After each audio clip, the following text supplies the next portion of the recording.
بسم اللہ الرحمن الرحیم۔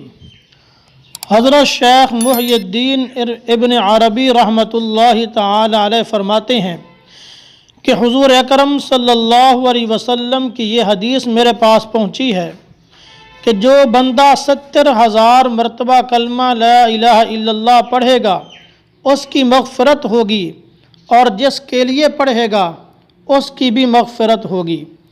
ابن عربی فرماتے ہیں کہ میں ایک دعوت میں حاضر تھا اور اس محفل میں ایک نوجوان بھی موجود تھا جس کے صاحب کشف ہونے کا بڑا چرچا تھا۔ کھانے کے دوران وہ نوجوان زارو قطار رونے لگا۔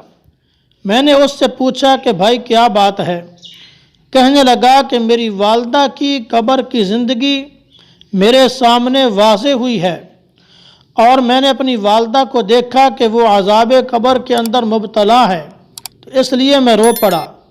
ابن عربی فرماتے ہیں کہ میں لا الہ الا اللہ کا وظیفہ مکمل کر چکا تھا، چنانچہ نوجوان پر ترس آیا اور میں نے وہ ان کی والدہ کو دل ہی دل میں بخش دیا تاکہ اس کی مغفرت ہو جائے۔ تھوڑی دیر کے بعد وہ نوجوان مسکرانے لگا۔ میں نے پوچھا بھائی کیا بات ہے، کیوں ہنس رہے ہو؟ خیر تو ہے؟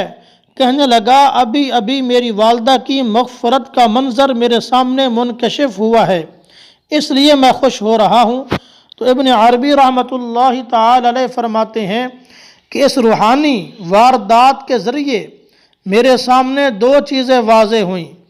ایک تو مجھے یہ پتہ چلا کہ یہ حدیث بالکل صحیح ہے کہ لا الہ الا اللہ کو 70,000 مرتبہ پڑھیں گے تو اللہ تعالیٰ ضرور مغفرت فرمائیں گے، اور دوسرا اس حدیث کے ذریعے نوجوان کے صاحب کشف ہونے کا بھی پتہ چل گیا کہ یہ صاحب کشف ہے۔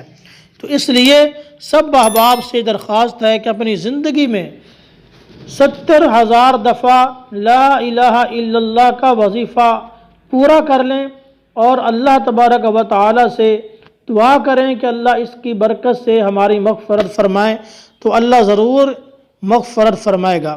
وما علینا الا البلاغ۔